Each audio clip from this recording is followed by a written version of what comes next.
O video of হয়ে গেছিল। আচ্ছা, যেটা বলতেছিলাম, তো তুমি যদি ঘষো, ঘষতে কি আমাদের ইলেকট্রন চলে যাবে কাপড় থেকে অ্যাম্বারে চলে যাবে। কাপড়ে ইলেকট্রন, কারণ অ্যাম্বারে এখন ইলেকট্রন আসক্তি বেশি। আমরা আহিতকরণে কি বলছি, ইলেকট্রন আসক্তি যার বেশি সে ইলেকট্রন নিয়ে নেবে। অ্যাম্বার ইলেকট্রন আসক্তি বেশি, সে কি কাপড় থেকে ইলেকট্রন নিয়ে নেবে। তাই কাপড় থেকে যদি ইলেকট্রন নিয়ে নেয় তাহলে কি তার মধ্যে নেগেটিভ চার্জের সৃষ্টি হবে, মানে ইলেকট্রন বেড়ে যাবে। তাহলে কি আমাদের 4টে ইলেকট্রন হয়ে গেছে, আর এখানে হচ্ছে কি কাপড়ে 2টা ইলেকট্রন ছেড়ে দিচ্ছে, তাহলে কি 3টা ছিল, 1টা ইলেকট্রন হয়ে গেছে। আর নেট চার্জ কি +2 আর -4, -2 এখানে কি +2, ঠিক আছে।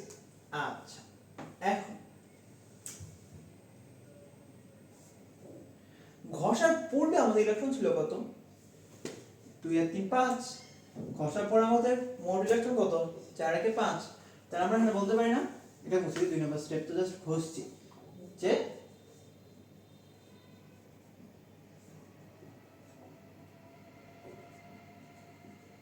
ঘষার পূর্বে মোট ইলেকট্রন সংখ্যা সমান কি আমাদের ঘষার পরে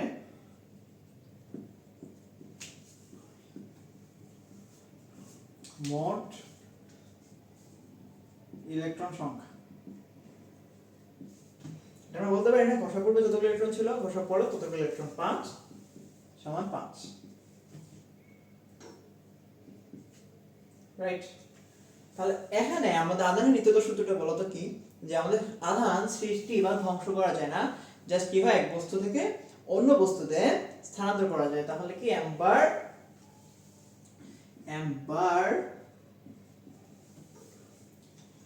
কিভাবে ইলেকট্রন সে কি গ্রহণ করছে না, অ্যাম্বার ঠিক ততটি ইলেকট্রন গ্রহণ করবে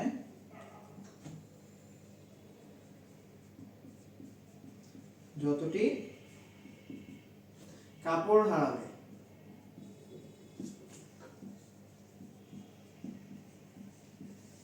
তাহলে কি এখানে আমাদের কোনো ধ্বংস বা সৃষ্টি দেখতে পাচ্ছি? নতুন ইলেকট্রনের সৃষ্টি বা ধ্বংস হচ্ছে না। কাপড় ঠিক যতটা ইলেকট্রন হারাবে, অ্যাম্পার ঠিক ততটা ইলেকট্রন গ্রহণ সে করবে। তাহলে ঘষার পূর্বে আমাদের ইলেকট্রন সংখ্যা, ঘষার পর ইলেকট্রন সংখ্যা সমান, দ্যাট মিন্স আমাদের আধানের নিত্যতা আমরা দেখতে পাচ্ছি। আমরা এই জগতে যত ঘটনা দেখবো প্রত্যেকটা ক্ষেত্রে দেখবো যে আমাদের আহিতকরণের আগে আমাদের যত সংখ্যক ইলেকট্রন থাকবে, আহিতকরণ প্রক্রিয়া যদি আমাদের শেষ করা হয়, আমাদের ঠিক ততটা ইলেকট্রনই আমরা পাবো। সুতরাং আমরা কোনো ইলেকট্রনের সৃষ্টি বা ধ্বংস আমরা দেখতে পাবো না, ঠিক আছে। এটাই হচ্ছে আমাদের বলা হয় যে আধানের নিত্যতা বলা হয় যে কোনো আমরা সৃষ্টি বা ধ্বংস আমরা পরিলক্ষিত করব না। আচ্ছা, তাহলে আধানের নিত্যতা আসলে ব্যাখ্যা করতে পারবো তো, তাই না? একদম স্টেটমেন্টটা হুবহু লিখে দেবো, কোন নাম্বার যদি আসে স্টেটমেন্টটা হুবহু লিখে দেবে। আর যদি ব্যাখ্যা করতে বলে, ব্যাখ্যা এম্বার কাপড় দিয়ে করতে পারো বা তোমার নিজের ভাষায় করতে পারো, সমস্যা নেই। জাস্ট জিনিসটা তোমার বুঝাইতে পারলেই হলো, অন্য ধাপে অনেক সময় দিয়ে দেয়, ঠিক আছে। তাহলে আমাদের এরপরে যে টপিকটা হচ্ছে আমাদের আধানের কোয়ান্টাম টপিকটা হচ্ছে, লিখি আধানের কোয়ান্টাম, একটা এক্সাম্পল দিয়ে এক্সপ্লেইন করি তাহলে ইজিলি বুঝবা।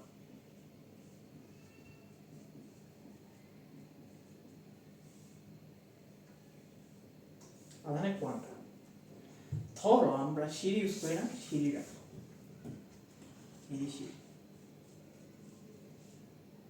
কয়টা সিঁড়ি আছে? 1টা 2টা 3টা 4টা সিঁড়ি।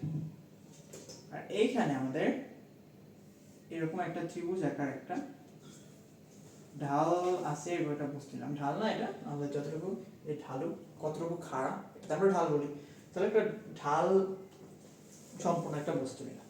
আচ্ছা, যদি প্রত্যেকটা সিঁড়ি বললাম যে 1 মিটার, আচ্ছা এখানে আমরা টেনে দিই যে প্রত্যেকটা সিঁড়ি 1 মিটার।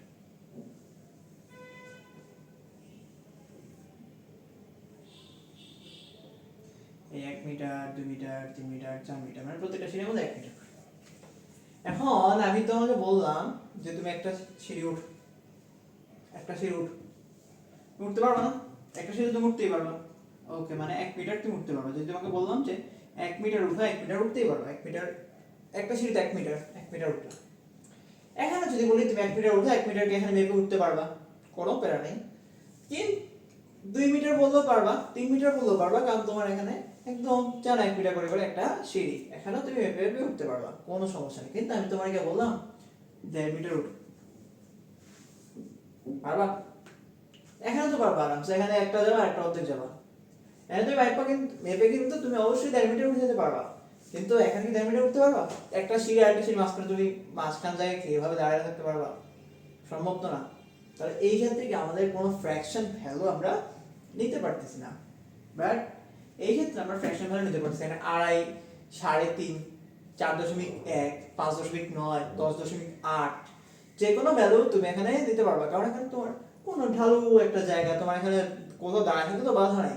কিন্তু এই ক্ষেত্রে আমাদের 1.5, 2.1, 3.5, 3.7, 4.9 এমন মান আমরা নিতে পারবো না। আমাদের অবশ্যই 1 2 3 4 5 6 7 8 9 10 এরকম ধনাত্মক পূর্ণ সংখ্যা নিতে হবে, তাহলে তো আমরা মানে এখানে হচ্ছে দাঁড়ায় থাকতে পারবো। কিন্তু এখানে পারবো, এখানে যেটা পারবো এটা এখানেও পারবো, কিন্তু এখানে যেটা পারবো এটা এখানে পারবো না। এটাই মেইন থিম ছিল। কারণ কোয়ান্টাম এই ব্যাপারটা আমি কেন মনে রাখবো যে আধানের কোয়ান্টাম মানে কতটুকু আধান সে হচ্ছে আদান প্রদান করে, সেখানে এটার সূত্র হচ্ছে Q equals to n e। Q সমান কি আমাদের n e। এই n হচ্ছে আমাদের কতগুলো ইলেকট্রন গ্রহণ বা বর্জন করবে তার সংখ্যা, গ্রহণ করবে সেটাই বেসিক্যালি। এটার মান -3, -2, -1, 0 দিতে পারো, কারণ ইলেকট্রন আদান প্রদান না হলে তো 0 1 2 3 এরকম ডট ডট ডট ∞ থেকে +∞ পর্যন্ত। তুমি যদি 100টা দাও, 100টা দাও 100, 100টা ছেড়ে দাও -100, রাইট, -100 যখন তুমি ছেড়ে দিচ্ছ, আর যখন তুমি নিচ্ছ তখন তো অবশ্যই তার প্লাস ভ্যালু থাকবে। আচ্ছা, তো এটা হচ্ছে আমাদের n আদান প্রদানকৃত ইলেকট্রন সংখ্যা। ই কি? এই হচ্ছে আমাদের ইলেকট্রনের চার্জ কত, 1.6 × 10⁻19 কুলম্ব। আমাদের 90 এর পড়ার কথা আছে, মানে ই এর মান কত, ইলেকট্রনের চার্জের মান কত, 1.6 × 10⁻19 কুলম্ব। ঠিক আছে? আচ্ছা, তাহলে এখানে n পূর্ণ সংখ্যা কেন হবে, আমরা যদি কোনো एग्जांपल দেখি। আগের एग्जांपलটা আমরা এম্বার আর কাপড়ের কথা বলছিলাম, রাইট? এম্বার আর কাপড়। এম্বার আর কাপড় एग्जांपलটা চিন্তা করো যে এম্বার কি তোমার আড়াইটা ইলেকট্রন নিতে পারবে? কাপড় কি আড়াইটা ইলেকট্রন ছাড়তে পারবে? বা কাপড় কি 1.1 ইলেকট্রন ছাড়তে পারবে? এম্বার কি 7.7 ইলেকট্রন গ্রহণ করতে পারবে? এগুলো কি আদৌ পসিবল?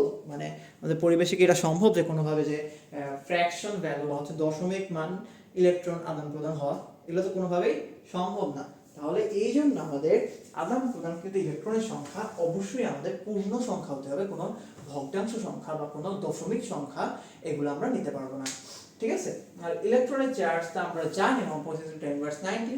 সো এখান থেকে আমরা আধানের মানটা কত হবে সেটা আমরা অবশ্যই বের করে ফেলতে পারবো। ওকে, তাহলে তোমার একটা অপশন দিই, বলো তো তাহলে কোনটা কোনটা পসিবল, মানে কোন কোন চার্জ অর্জন সম্ভব, বলো তো কোন চার্জ অর্জন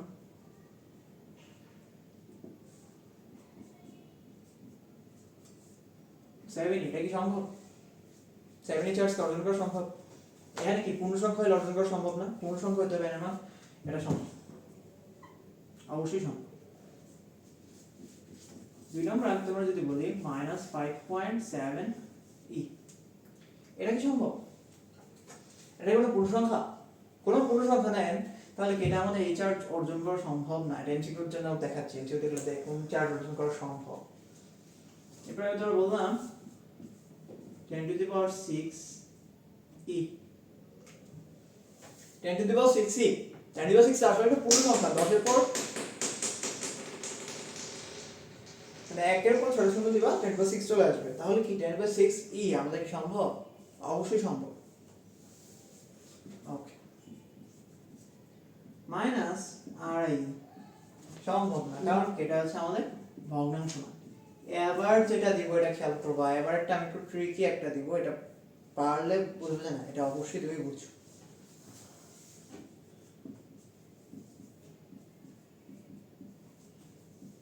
এইটা কি সম্ভব এতগুলো চার্জ অর্জন 9.6 আছে দশমিক মান সম্ভব আমরা কি বলছি q equals to n নি আমাদের n এর মান পূর্ণ সংখ্যা হইতে হবে নট q এর মান আমাদের n এর মান পূর্ণ সংখ্যা হইতে হবে তাহলে আমরা e দিয়ে যদি ওকে ভাগ করি 9.6 into 10 inverse 19 divided by 1.6 into 10 inverse 90 এখন দেখো 1.6 9.6 96 কে 16 দিয়ে ভাগ করো কত আসে 6 আসে না